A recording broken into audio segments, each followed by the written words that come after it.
The notion of rationality is a false construct because we're never going to be Mr. Spock from Star Trek. We're always going to have limits to the way in which we see a problem space. Managers are like a conductor in an orchestra. The job is to try and bring the best out of that collective. That applies to decision making. We should embrace different views and we should try and understand why those views are different.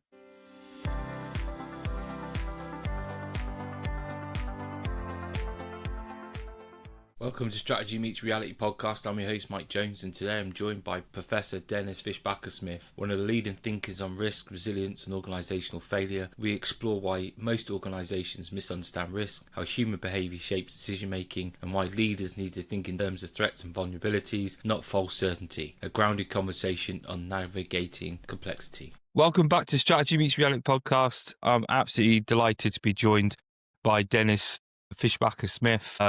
I had the pleasure of meeting Denis at the last SciPrac conference, and listening to him speak made me realise I needed to get you on to the podcast. So welcome, Denis. Thank you. Thanks for having me. No, it's a pleasure. Just for our guests, though, they may not have had the pleasure of hearing you speak or seeing your work, but can you give a bit of a background and a bit of context about what you've been up to lately? I'm Professor of Risk and Resilience at the University of Glasgow. Most of my work is on systems failures, usually involving multiple fatality accidents. But I also do work on patient safety in healthcare. And for my sins, I teach on the MBA and I teach on two of our conversion courses in psychology. I teach a forensic psychology module. Oh, okay. You must see some interesting things where you just think, how have they got to that situation? I think some of the things that I've over the years I've had to look at, you do start to question the human condition, and in particular the way people do things to other people that really is shocking, and shocking is very often an overused term. But I remember having to watch some videos as part of some work looking at egregious content online, and some of it is horrific. And you do start to question why and how humans behave the way they do sometimes. And even as a psychologist, it's often very hard to explain that and what it means. Sorry, that I've got a Labrador that's lurking underneath the desk. If it starts to wobble, it's not an earthquake in Glasgow. I've got a Labrador as well, who's lurking behind somewhere. All right, okay. There she is, hiding away. Yeah, at least she's asleep. Yeah, so that's a really interesting thing, because definitely when you think about, what this is about, strategy and execution, this podcast, I think there's always a sort of a fallacy that's deeply held in people, definitely in leaders and organisational construct, that humans are rational, and thus they then create structures and beliefs around the fact that humans will act rationally to their command. Well, Herbert Simon won the Nobel Prize in Economics for his work on bounded rationality. His argument is that our rationality has its limits and that we see the world through a particular analytical or paradigmatic lens. So we make sense of what's around us by a function of our experience or background, the mental models and representations that we make of phenomena. But the notion of rationality in an unlimited sense is a false construct, really, because we're never going to be Mr. Spock from Star Trek. We're always going to have limits to the way in which we see a problem space. And that's Ray Eison's work at the OU is really quite interesting, his PFMS framework, for example. He argues that as a practitioner, we look at a particular situation of concern and we bring with us a framework of ideas and a series of methods for analysing that situation of concern. But we also have to recognise that is our perspective, and that our perspective is not necessarily universally held. And so, you can of course see that within politics. I'm not going to mention anyone in particular in case I get sued. I certainly don't have $1 billion lurking in the cupboard. Exactly. Yeah, and you're right. And I think this idea of perspective is really crucial, because if we had an organisation where we did have rationality and that people shared the same perspective regardless, of anything, it would be quite simple. And actually, a lot of the frameworks, a lot of the approaches that we've traditionally have used would make sense. But But actually, we don't, especially perspectives. I often challenge teams and that, actually, do you make space to understand the observation and the perspective that people are looking at a problem, and not just understand it from their view, but understand why that's different to what you're seeing? I mean, sometimes I think business schools are a good example of trying to sell something that one size fits all, right? And I'm not convinced it does. If you just take the argument around emergent conditions in a complex system, by definition, that emergence will generate conditions that are not typical of other organizations. They'll be particular to whatever interactions occur between a set of elements. And so if we're trying to make sense of that and we're trying to analyze that, we need to look at it through multiple lenses. Barry Turner, whose work was really influential on me, Barry's argument was that we turn the kaleidoscope, and that when we look at a problem, we have to look at it through different lenses. And of course, that's one of the benefits of a systems-based approach, because it does give you those various analytical tools where you can frame the problem in different ways and therefore look at different perspectives on it. And I think that is a real, for me, that's a real benefit of a systems approach, that it allows us to take these multiple views and try and create the equivalent of Cheklin's rich picture. What is the problem space, and how do the various actors and owners and customers of the system perceive that problem space in different ways, and how do you then reconcile those differences? And of course, if it was simple, it'd be fairly straightforward. Alan Owen and I made a point once in a paper that managers exist to deal with uncertainty. If there's no uncertainty, there'd be no need to make decisions, really. And so an awful lot of what managers do is deal with that uncertainty. And of course, then if you can measure that uncertainty, you're talking about risk. But I think there's an issue that we misuse the term risk. I think it was Jack Dowie who made that claim that risk has lost all meaning, in the sense that people use it in different ways. Yes. So yeah, I mean, organizations are messy, and we should a level of simplicity when dealing with organizational problems, because that's not going to happen. And people, in some respects, are unpredictable. So it always amuses me when people talk about the risk of a certain person behaving in a particular way, because we can't measure that. There's no effective predictive validity for a lot of those behaviors. Again, one might think of politicians as a case in point, in terms of how unpredictable they might be. Yeah. And you brought up some really good points, especially when you talk about the kaleidoscope and different perspectives. And this is where I think the argument around open strategy, so people talk about open strategy, about getting depth, and it's correct in the sense that you're talking about, but I just feel that it's going down this unhelpful way where it's just about consensus and making people feel like they've contributed, rather than actually what we're trying to do is surface these different perspectives and understanding the problem space, so we get a richer understanding.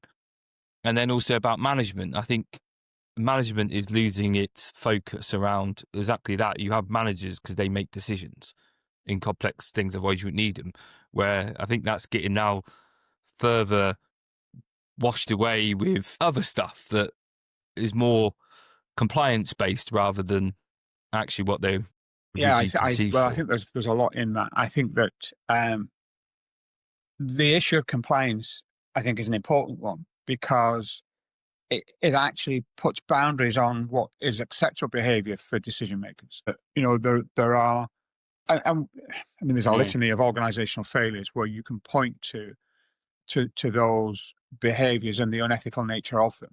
And people behave in ways that suit their own vested self-interest. The one benefit to me, I tried to run, and notice I say I tried to run 2 business schools. I was always quite happy to have conflicting views, because what they would do is challenge my own assumptions about the problems that we were trying to address. You can try and have consensus. Yes. But I think in a lot of cases, you're not going to get that consensus. You're always going to find that there are elements of the problem area that will always be perceived as being different by different actors within the system. But what I think conflicts can do is cause you to reflect upon the parameters that you've placed on a particular decision. And I think that's helpful. But of course, I think for some managers, that could be seen as a challenge to their perceived authority. I've always struggled with the notion of a manager having authority because, in a sense, you're trying to manage an ensemble cast of people, and it's not a command and control structure in most organizations. It might work in a military context, but outside of that, it's going to be problematic. And of course, we can think of examples in a military context where it's the senior NCOs who run what happens rather than the people in the rank structure. So I think the notion of authority is sometimes misplaced. That managers are really. I mean, the analogy that someone once used for me, I think it was Ron Westrom, is that managers are like a conductor in an orchestra. Their job is to try and bring the best out of that collective of people. And I think that applies to decision making. We should embrace different views and we should try and understand why those views are different. There will come a point when a manager has to say, well, I'm sorry, but this is what we have to do because, this is either the majority view or because the problem dictates that we have to do this. Yeah. Is that colonization role, isn't it? Is trying to enable those parts to act differently locally, but to common strategic intent, rather than being the controlling mind. And you see, well, not the controlling mind, the authoritative mind, but I know your background's in risk, and I think it's a really crucial point that often I see with the controlling element, the authority element, when they try to control risk, and they control risk by more policies, processes, and almost they remove the ability to think for those that are actually closest to the risk. This is where is that what you see in your experience, or risk triggers my sweary word gene? So for me, risk is the probability and consequence of an event unfolding, whatever that event might be. Risk analysis, the calculated practices for risk work best when failures are random. So you can, the chair I'm sat on, you could test it by mechanical means and find out how often that chair will fail randomly. And you can ascribe a probability to that. The problem that we have in organizations is the socio-technical systems. So we have random failures of technical aspects, but we have failures generated as a function of latent or active human errors, to use Jim Reason's terms. And trying to calculate the totality of that is inevitably problematic because we won't have the probabilistic component that's needed to evaluate a risk. So we guess. I was once invited to a meeting in an organization I won't name, and they had a consultant there from one of the large management consulting groups. The exercise was to think about the risks that organization's faced. And so he said, right, think of your top risks and rank them in terms of 1 to 5 for probability and 1 to 5 for consequence. And I said, why? He said, well, that's how we calculate risk. Not really. I said, you have to think about what are the failure modes and effects for key critical systems within the organization, and then look at what those failure pathways might be, and then consider how human actors might engage in that and might cause problems to occur. Well, that's too complicated. Yeah, sorry, but that's the nature of risk. All you're doing here is getting a sense of how people perceive a risk and how they perceive it to be likely and what the perceived consequences might be. Now, at one level, that's interesting. But unless you actually look at what the organization does, how it transforms its inputs into outputs, you're never really going to fully get an insight into risk. So my PhD was on risk analysis at Canvey Island and Ellesmere Port, the two large petrochemical complexes. This was done in the 1980s, so I'm old and ancient. And what was part of that training was to do I did the HAZOP course, which was at the time was one of the only training programs available for risk analysis. And you'd systematically go through fault and event tree or hazard and operability studies or failure modes and effects analysis.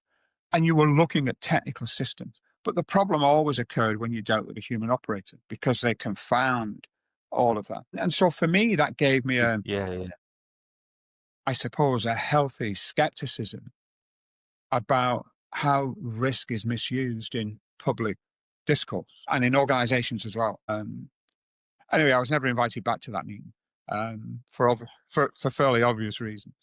Yeah. And I find that this is the challenge I have a lot of time with strategy and execution with clients, is that, or potential clients, 'cause I think that when you actually explain what is needed to be done, they look and go, well, that's difficult. And you go, well, yeah, often normally is, because I suppose we're ingrained to really simplistic models or tools, because they think that if it's simple to understand, then it'd be simple to execute. But we're trying to do that in complex environments, and it won't suit. And often the simple tools we're using are that sheep dip approach, that off the shelf, and that'll work for you, rather than really understanding the context you're in. But so how would you, what would you advise organizations Well, now I in think, really first of actually all, understanding their I'd risks they probably have? argue that a lot of the things they perceive as being risks are actually still uncertainties, because they're not measurable. And sometimes trying to put a perceptual figure on a risk Yeah. might undervalue that potential. It also might severely distract attention away from something that is more of a potential consequence. I'll leave probabilities aside. I think for me, the issue is always what are the vulnerabilities that the organization faces? What's its threat landscape? How does its control landscape map onto those threats? And that's a starting point. What business is the organization in? Is it a volatile environment? But to think of it in terms of risks that are measurable, I think is probably misplaced. And that's not a view that a lot of academics share. I mean, I'm very often seen as a heretic in that regard, or a number cruncher, which I'm certainly not. But I think, we need to think about where the threats come from, where the vulnerabilities might be, how adequate our controls are, to use Jim Reason's arguments, how robust the source types might be in the organization, what's the level of commitment, what level of competence do people have, and what awareness do people have about vulnerabilities and their actions in terms of bypassing control systems. And as you say, it's complex, and a lot of organizations just don't want to think that through, because it hurts your brain to think about it. Yeah. There's an interesting thing. There was a company I worked for. They had a perfectly good process, or not process. It was a rule, and you talk about bypassing rules or something. So a perfectly good one, and some people chose, only a couple of people chose not to follow that rule, and unfortunately, the incident happened, which then the response was from the company to put a really quite substantial control measure on this. They removed all working in that sort of area now, so they couldn't work in any sort of active area. They had to wait till it was all, which meant that their ability to actually do their work was minimized and made it quite challenging. But what would your view on that? I've probably, so first of all, not been able to give the full context. I be can't give the interested full in context. trying to understand why people violated the rule. What was it about that particular control mechanism that made them feel that they wanted to violate it? And again, I'll quote Jim Reason, somebody else who was really influential on my work. Are these necessary violations? Are they violations to get the job done? Is it that they can't actually do the job without breaking that particular rule? Or are they violations for kicks? Is it that the individuals concerned just are rule breakers, in which case you've got an issue in terms of your recruitment, selection, training, and ongoing monitoring of staff? And it also highlights the organization's capabilities or lack of to pick up on early warnings and near-miss events.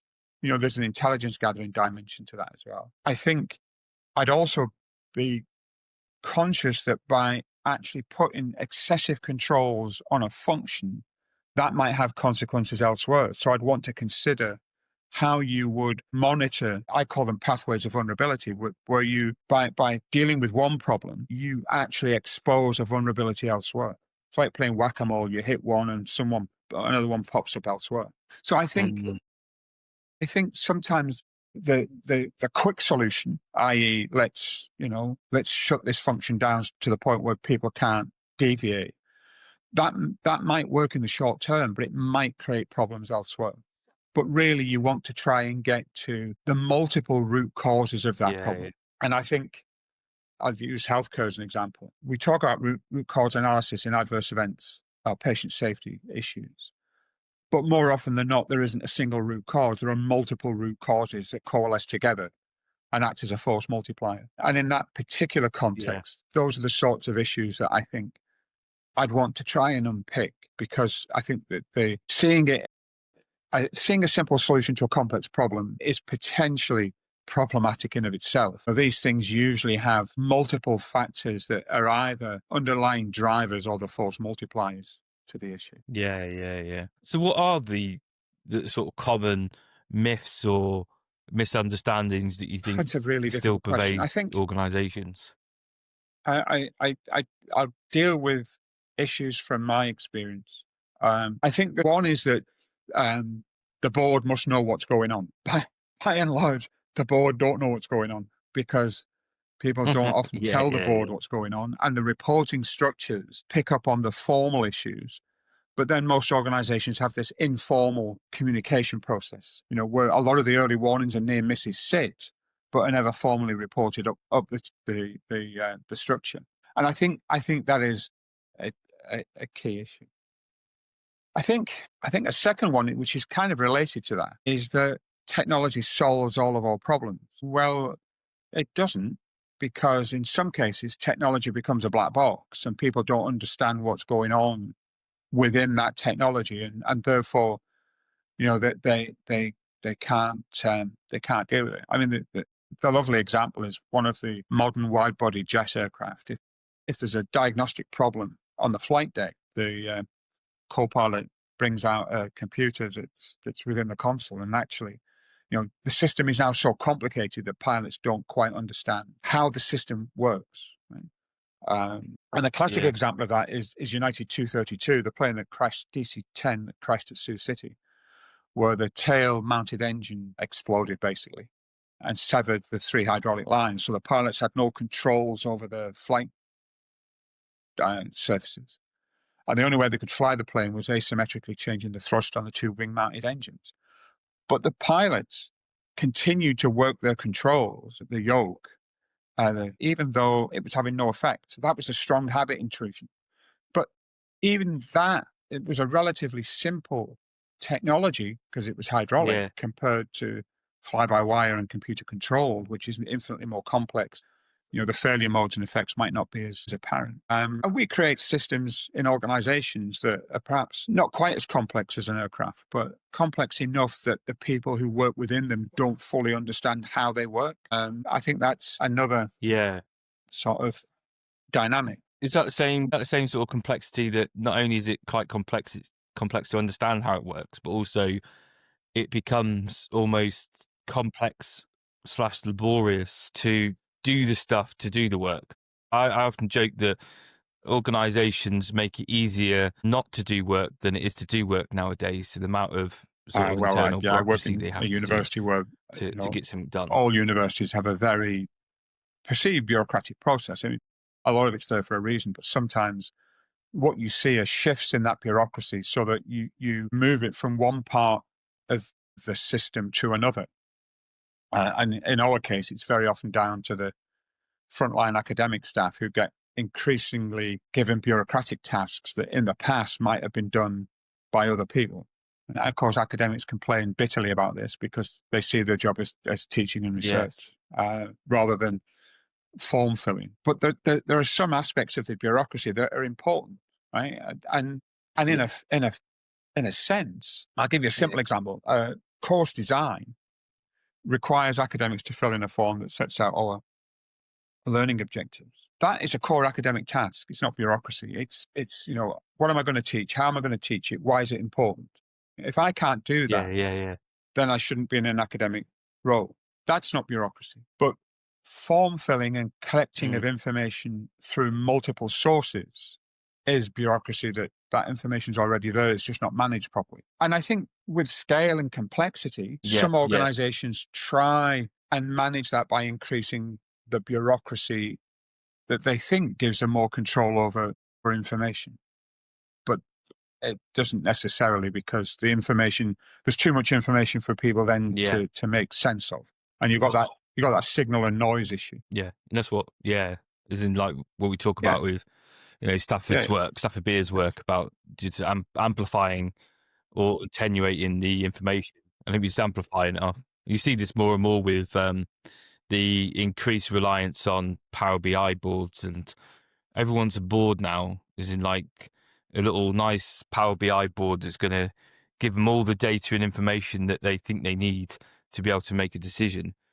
And I haven't actually seen one yet that does that.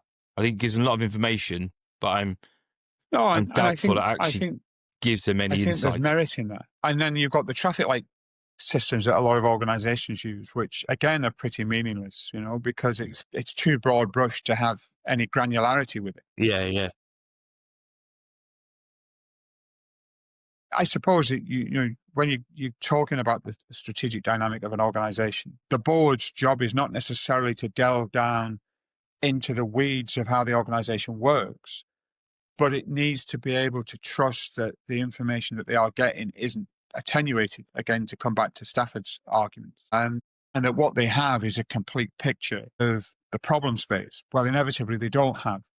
So really, the onus is on them going into VSM to use that 3-star audit as a means of amplifying, or at least putting the uncertainty back into the information. Yeah. Is that context, isn't it? Were you talking about that informal network of like near misses and stuff that's there? I think the formal one is very data driven, as in all the formal stuff is going up is data driven. And I think it sort of misses the context of what's going on, which I think, that auditing, that ability to, go and basically see for yourself, go unannounced, sporadically, and go have a look at the difference between what you're being told. I mean, of course, the management by walking about what's actually transpiring on the ground. When I was first ahead of school, I tried that, and I knock on people's doors, and they say, "Oh God, what do you want?" It's as if just a grim reaper had just turned up at the door. For me, it was just talking to people and getting a sense of what their concerns were, warts and all. Don't get me wrong, it was depressing, right? Because you got a sense of how disillusioned some colleagues were. And in many cases, there wasn't a great deal you could do about it, but at least you could listen to what those concerns were, and then not make assumptions that everything in the building was working well. But for a large organization, that's virtually impossible. Embrace that, recognize that at the end of the day, as a board member, and I've sat on 2 NHS boards, and I always worked on the assumption that I hadn't a clue what was going on. And so my job was to ask the dumb question. Why are we doing this? Well, have we any evidence to support this decision? And at times it doesn't make you popular, but then as a non-exec, your role is to protect the public purse. So you're there literally to ask the dumb questions, not to go along with, a sort of herd mentality in terms of agreeing. But yeah, it is, I think it is challenging. And another issue that I think relates to that is the notion what the Chartered Management Institute termed the accidental manager, the people who are in managerial positions, but who have no formal management training. Yeah, and I think you then see it's quite a lot. You almost see some of those people default to a command and control. I'm in charge, do as you're told. Did once see someone in an academic context stamp his feet because people wouldn't do what he asked them to do, and it did, I must admit, it did amuse me. But I think again that person would have had no formal management training at the time. Yeah. That reinforced that idea that people think that humans are a rational thing, that just because I've articulated a decision, that then they will follow that decision as it was intended, where I think this is this is the thing around, we call it command and control in the military. It's very different, the idea of command and control in civil history, as I've mentioned before. This is the thing around, I'm going to explain the outcome. This is what I want to achieve. It's not on me as the leader to describe how you're going to do that. That's you. I I want mean, you my to father was Royal describe to Navy for me 23 years. how you will meet Although, that. as he would put it, he was fleet air on for 23 years. The military is nothing if not balkanized at times. Yeah. And his view always was that on a ship, it was the chiefs and the fleet chiefs and who ran the ship, because they'd been there. They had a lot of experience. A freshly minted first lieutenant, despite having a degree in engineering, might not know how the ship. And a good officer would listen to the NCOs rather than try and tell them what to do. I think that's a big difference between the military and a more commercial context. Is that sometimes managers don't want to listen to people who they see as their subordinates. Yeah, which is a shame. I did once say to a former boss who didn't like me challenging his decision. This wasn't in public, this was in private. And I said, look, my job is to keep you out of prison. You know, at the end of the day, I'm not interested. I don't want your job, but I want you to succeed. And if I think your decision's dumb, I'll tell you it's dumb, but I'll tell you privately. And if you can't reflect on that, that's your issue, not mine. But I mean, don't ask an opinion and then don't listen to it. Yeah. Again, this really harks back to your point around the kaleidoscope and different perspectives. And I think there's an underutilization of that. I hate the term, but the middle management. But it's those people that are closest to the ground, so they have a unique perspective than you would do in the board or senior leadership, because they're sort of in between the board or the seniors and the people on the edges of the organisation. I think they're underutilized and not listened to, but they have a very unique perspective in that sense, because they get to see more. They're closer to the information, should be listened to. But also, when people say, "Oh, they're not arguing my decision," I often think it's because the decision is too narrow. I.e., they're trying to solve the problem at the wrong recursive level, rather than being what we call outcome-based first. Just tell me what the outcome is you want, then with the freedom of action I have, I will figure out the best way to get there, because I'm the one that's, should have the freedom of action to enable that to happen within the boundaries and comment that someone imposed. made in a chemical firm once, that what the company had done is they delayered. And as this individual said, they removed the oily rag manager, the person who was the manager at the sharp end of the system with the oily rag and the wrench, who knew which part of the system to hit to get it to work. And he said, we've lost all that. He said, we've given them early retirement, redundancy, and then we've had to buy them back in at an inflated rate because nobody knows how the system works properly. Right? And we do sometimes, I think, neglect that level of the organisation that is, as you said, is in between what Henry Mintzberg would term the middle line between the operating core and the strategic apex. Yeah. And that is an important layer for two reasons. One, because they know how to tweak the system, but two, because sometimes those tweaks have moved the system away from its design for state to a new emergent state. And senior managers don't understand that new emergent state, partly because it's not been communicated, the information's been attenuated, but partly because they never get down to that level of the organization. And if they did, they may not have the technical insight to understand it. Yeah. But surely as well, then, that must increase the risk of the organization. If they're trying to define too narrow, you're removing choice, essentially, or options. So to navigate risk or to enable execution, we need to maximize choice within boundaries if I use the of constraints. Union Carbide disaster at Bhopal as a case in point, the system was designed to have multiple defenses in place: the flare stack refrigeration unit, and a vent tower. But those systems were operating in degraded mode. They're either switched off or they weren't working properly. And so when water got into the methyl isocyanate tank, it created a reaction that caused the tank to vent, and therefore you got this release of MIC. But the flares tower wasn't working, and the refrigeration unit wasn't working. And they contributed to the vulnerability within the system, generated the hazard, which killed in excess of 10,000 people in the end. But from a senior manager's point of view, unless they know that those control systems are in a degraded mode, they'll assume everything's working perfectly. And that's an extreme example. But I think all organizations face that problem, that local adaptations don't get reported up. And therefore, going back to the violation argument, if someone is violating a rule, it may simply mean that it's a bad rule that doesn't work. And the only way to get the job done is to break that rule. But no one changes the command or the control system by changing the rule.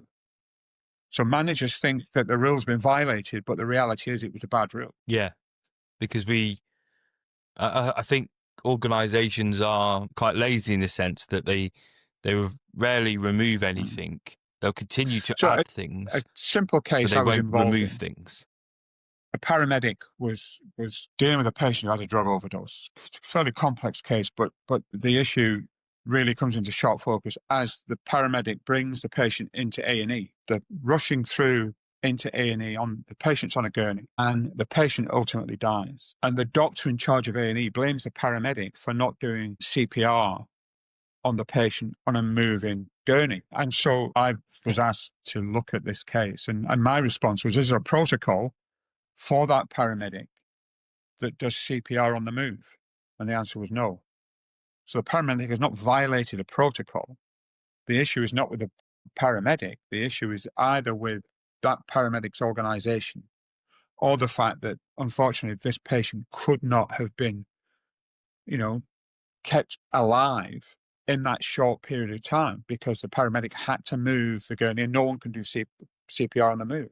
And there was a case of two organizations, one trying to blame the other for not doing something that person wasn't trained to do and there was no procedure for. And that very often those complexities only arise when the system fails to danger. But rather than look for a simple solution, i.e. we can blame the paramedic, we should look at the wider system and say, let's see, looking at the rules-based structure of these two organizations, what rules were violated? And if they weren't violated, why was there no rule in place? Is it because it was, the rule would have been impossible to implement? And those, back to that argument, it's complex. It requires effort, and organizations very often, to be blunt, can't be bothered because they don't see it. It's a one-off. I was once told by a colleague that I live in a murky world because of, I spend my life looking at failure. And I said, but unfortunately, it's a reality. It's not. Yeah, you brought up highlighted a good point there about where do we spend our focus or energies on, because there are stuff that is just a one-off. The likelihood of that thing happening again is probably very, very small. But how do they wrestle with that? With things that are plain and obvious, you can see it's a plain and obvious risk, and we can do something, to this other end where, if it did go wrong, it could go quite so wrong. My starting point is always the Titanic only sank once. Is very, very little. So you've no prior experience of the Titanic sinking, then it sinks, and all of a sudden you change the landscape. But if you look at that particular case, or the assumption that often is circulated that the ship was unsinkable, I think that's become a distortion. I think Edward Smith, who was a captain, said it's hard to imagine what circumstances could cause a ship like this to sink. Subtle distinction. The Titanic met the border trade regulatory requirements for lifeboats, but didn't have enough lifeboat spaces for all of the people on board the vessel. So the regulation was out of date. Again, something Barry Turner talked about in terms of the incubation of failure. So our job, I think, as managers, is to really to think about those issues. Or if we don't have the time to do it, then appoint someone who will do that thinking for us, whether that's an internal appointment or it's a consultant that comes in and looks at what we do. Yeah. And don't make the assumption because something hasn't happened, it won't happen. And I think, if anything, that's one of the one of the Yeah. biggest problems that organizations face, that they assume that because we've never had an issue, it's not going to happen again. Yeah. So how do you recommend, leaders Well, to think about what I'll is a go risk and to what is an uncertainty? one of the classic texts on economics and argue that risk is measurable uncertainty. You've got a priori. You can look at something and think, well, that's obviously a risk. If I put my hand in the fire, I'm going to burn it. I don't need to have prior experience of that. I can have a statistical calculation based on the Yeah. likely failures of a particular technology. And then beyond that, it's estimate. And unfortunately, we rely too heavily on estimates of risk, but we're not dealing with risk per se. We're still dealing with uncertainty. And I think with complex socio-technical systems, emergent conditions increase the level of that uncertainty. There are things that we don't know, to quote Donald Rumsfeld. And so we will always have Yeah. those potential failure modes within the system, and they'll remain hidden unless we go and look for them. The revelation for me was I was on crutches. I'd snapped my Achilles. Contact sport's bad for you. And I was walking around the building on crutches. And it gave me an insight into how challenging that building was from a disability point of view. You actually see the real challenges that you face. Yeah, because you didn't see it from that perspective before. And sometimes I think it's that issue of putting yourself into other people's shoes to try and understand how they see that system, how they interact with that system. It's back to that point I made earlier about collecting and acting upon divergent views of what the problem space is. Yeah, there's a question I always fire with exec teams or leadership teams and working with them. There's normally in the context of execution, but it's always, what's the situation? How does it affect us? And one of those subparts of that is, what are the risks and threats? And that's always quite a really useful one, because you get the surface level ones, but then it's more about the different perspective around what someone considers a risk to someone else, because they're all in different things. You've got the finance director, you've got the ops director, you've got all these different roles. So not only have they got their own personal perspective, but they're looking from the perspective of their function as well, which is quite useful, because then you're picking up on different elements. And when you actually bring all that together, you can start getting quite a useful, as you termed it earlier, landscape that you can start determining, are we ready for this? Have we got anything in place to enable us to navigate dynamic. this? It depends where your company's operating. And not just the company, but, your supply chain. And trying to, that's why I think the issue of risk is problematic, in the sense that really, when you're looking at that landscape, you are looking at vulnerability. You are looking at vulnerability and threat. And there's no suggestion there of control. What vulnerabilities do you face, to what threats? And then you can ask, well, what controls can you put in place to deal with that? And then if people say, oh, well, it's never happened before, but what would happen to your business if it did happen? Yes, yeah. And how do you build that cost benefit into? Whereas if you say risk at the start, I think there's an inference that controls there. There's an inference that you've measured it and therefore you've managed it, and that is very often a false assumption. Yeah. That's a better way of looking at, actually, where's the vulnerability, where's the threats, and then once you've understood those, then it means then you can look at thinking, how can I meaningfully impose constraints to enable us to still operate, but hopefully minimize those threats or vulnerabilities emerging. Does that make sense? I think so. Yeah. It's really, that's a great way to look at it, and definitely going to shape the way I, have that conversation. But it's been really fascinating. What would you like Stop to using the term risk. Leave our listeners to think about from this conversation? Rather than think in terms of risk, which is the probability and consequence associated with a hazard or a benefit, consequence doesn't have to be negative. Think of it in terms of threat space and vulnerability. And then ask the question, what controls are in place to deal with that? Which I think gives it's a more subtle way of unpicking the construct of risk by taking control out of it at the start and saying, what is your threat landscape? What is your vulnerability landscape? What controls you have in place, and how do you know if they work? And dealing with that in a sequential way allows a sense of what the probabilities and consequences of hazards might be. Yeah. I think that really useful when you get that divergence of thought in there, inviting different perspectives in there.